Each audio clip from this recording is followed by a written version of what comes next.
Добрый день, уважаемые подписчики и гости канала.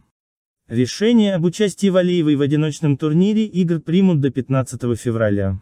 Решение, разрешать ли российской фигуристке Камиле Валиевой продолжать участие в Олимпиаде, примут до старта соревнований в женском одиночном катании, заявил журналистам глава пресс-службы МОК Марк Адамс. Международное агентство допинг-тестирования ранее сообщило, что допинг-проба Валиевой от 25 декабря 2021 года дала положительный результат на триметазидин. Результат теста передала антидопинговая лаборатория в Стокгольме 8 февраля. Российское антидопинговое агентство наложило на Валиеву временное отстранение, после апелляции спортсменки 9 февраля его сняли. Сейчас ей разрешено продолжить участие в Олимпийских играх в Пекине. МОК, Всемирное антидопинговое агентство ВАДА и Международный союз конькобежцев ИСУ опротестовали это решение, дело рассмотрит спортивный арбитражный суд СЕС.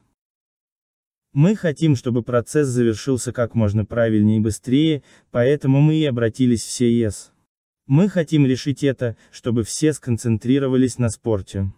Юридические вопросы требуют времени, но решение, отстранят Валиеву или нет, точно будет принято до 15 числа, сказал Адамс.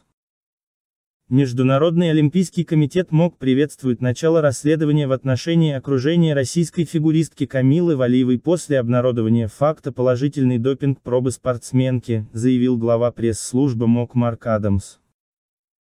Российское антидопинговое агентство РУСАДА инициировало расследование в отношении персонала Валиевой. Согласно Всемирному антидопинговому кодексу, Валиева, которой 15 лет, обладает статусом защищенной персоны. В случаях, касающихся таких спортсменов, особое внимание уделяется действиям их окружения. Мы приветствуем расследование в отношении окружения спортсмена как в этом, так и в других случаях. У ВАДА есть достаточные полномочия в этом, они имеют отдел расследований. Мы будем способствовать расследованию действий не только спортсмена, но и его окружения, будет очень жесткая позиция в расследовании действий окружения, сказал Адамс. Международный олимпийский комитет МОК призывает относиться спокойнее к освещению темы положительной допинг-пробы российской фигуристки Камилы Валиевой. При этом любые угрозы в адрес представителей СМИ недопустимы, заявил глава пресс-службы МОК Марк Адамс. Речь идет о 15-летней спортсменке, но места угрозам ни при каких обстоятельствах нет, очень просим оставаться уважительными друг к другу. Я думаю, всем надо принять таблетку для хладнокровия, сказал Адамс. Вполне понятно, что есть разные аргументации, но насилие неприемлемо, большинство сохраняет спокойствие.